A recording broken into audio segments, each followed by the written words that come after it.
Hello everyone, this is Shruti and welcome to my channel again. आज इस video में हम क्या पढ़ेंगे? इस वीडियो में हम पढ़ने वाले हैं डिसकंटिन्यूटी के बारे में कि डिसकंटिन्यूटी क्या होती है, ठीक है, और अर्थ के अंदर कैसे डिसकंटिन्यूटी होती है, ठीक है। तो हमारा जो आज का टॉपिक है वो क्या है? Discontinuity inside the earth. Earth के अंदर कौन कौन सी डिसकंटिन्यूटी होती है। तो सबसे पहले हम डिसकंटिन्यूटी को समझते हैं कि डिसकंटिन्यूटी क्या होती है, ठीक है। तो जैसे कि ये आपको पता ही है, हमारा जो स्ट्रक्चर है अर्थ का वो मैं ऐसा है, ठीक है, ऐसे बनाती हूँ, ऐसा स्ट्रक्चर है, मैंने एक पार्ट ऐसे बता दिया आपको, ठीक है। अब स्ट्रक्चर ऑफ द अर्थ में आपको मैंने बताया था कल की वीडियो में कि हमारा जो अर्थ है वो 3 लेयर्स में डिवाइडेड है, क्रस्ट, मेंटल और कोर। और क्रस्ट भी क्या है? 2 टाइप के होते हैं, ओशनिक क्रस्ट होता है और एक कॉन्टिनेंटल क्रस्ट होता है। तो कभी आपने देखा होगा, जैसे ये ओशनिक क्रस्ट होगा और ये कॉन्टिनेंटल क्रस्ट होगा। तो जब कॉन्टिनेंटल क्रस्ट और ओशनिक क्रस्ट के बीच में जो एक लेयर होती है, ठीक है, जब क्या होता है कॉन्टिनेंटल क्रस्ट और ओशनिक क्रस्ट के बीच में जब मीडियम चेंज वाली लेयर होती है, उसी लेयर को हम क्या बोलते हैं? डिसकंटिन्यूटी बोलते हैं, ठीक है। ये है उसकी डिसकंटिन्यूटी। जब मीडियम चेंज हो जाता है उस ट्रांजिशन जोन को क्या बोलते हैं? हम डिसकंटिन्यूटी बोलते हैं। मतलब कि जो पुरानी वाली लेयर है वो कंटिन्यू नहीं है, इसीलिए हम उसको क्या बोलते हैं? डिसकंटिन्यूटी, ठीक है। तो डिसकंटिन्यूटी कितने टाइप्स की होती है?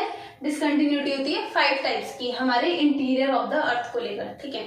तो डिसकंटिन्यूटी होती है 5 टाइप्स की। जो पहली टाइप है डिसकंटिन्यूटी का वो है Conrad discontinuity.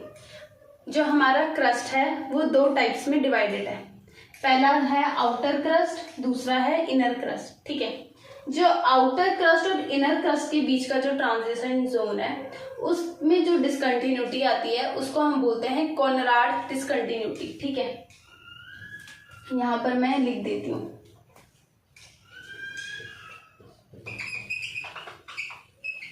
Transition zone between outer crust and inner crust. Transition zone है जो आउटर क्रस्ट और इनर क्रस्ट के बीच में, उसके बीच में जो डिसकंटिन्यूटी होगी उसका नाम दिया गया है कॉनराड डिसकंटिन्यूटी, ठीक है। कॉनराड एक साइंटिस्ट थे, उन्होंने इस डिसकंटिन्यूटी को अपने नाम पे दिया है, उसका नाम है कॉनराड डिसकंटिन्यूटी।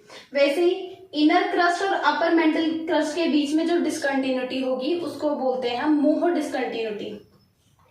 कल जब मैं आपको मेंटल के बारे में पढ़ा रही थी तो मैंने बोला था mantle extend from Moho discontinuity to a depth of 2900 kilometre, ठीक है। तो वही मेंटल डिसकंटिन्यूटी क्या है? मोह डिसकंटिन्यूटी बोलते हैं उसको, ठीक है। मोह डिसकंटिन्यूटी इनर क्रस्ट और अपर क्रस्ट के बीच का जो ट्रांजिशन जोन है उसमें होती है, ठीक है। फिर उसके बाद जो थर्ड डिसकंटिन्यूटी है, थर्ड टाइप की डिसकंटिन्यूटी है, उसका नाम है रैपिड डिसकंटिन्यूटी, REPETTI, रैपिडी, ठीक है। रैपिडी डिसकंटिन्यूटी हमारे अपर मेंटल और लोअर मेंटल के बीच में होती है। इन दोनों के बीच का जो ट्रांजिशन जोन होगा वहां पर जो डिसकंटिन्यूटी आएगी उस डिसकंटिन्यूटी का नाम होगा रैपिडी, जो कि हमारी थर्ड टाइप की है।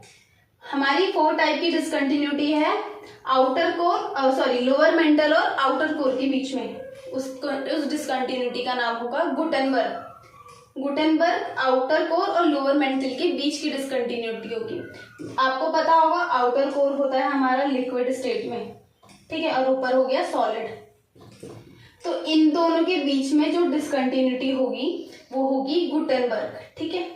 और लास्ट में हमारा जो आउटर कोर और इनर कोर के बीच में जो डिसकंटिन्यूटी आएगी वो होगी लेहमैन डिसकंटिन्यूटी, ठीक है।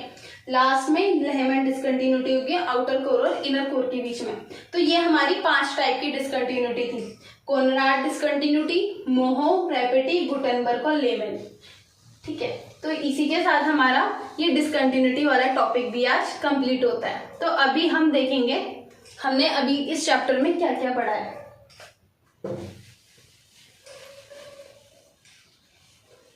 इतना बिठा देती हूँ,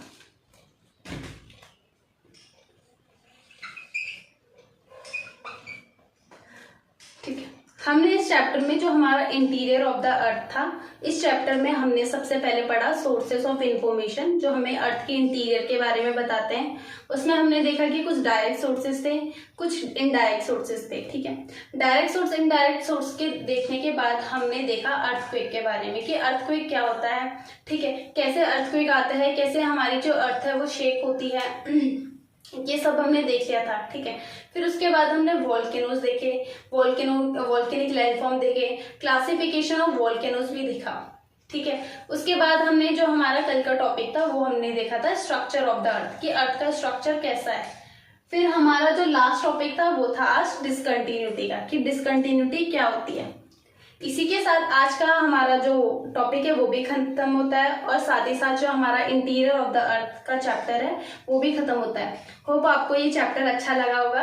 अगर आपको ये चैप्टर अच्छा लगा होगा तो please like, share and subscribe जरूर करना। Thank you so much.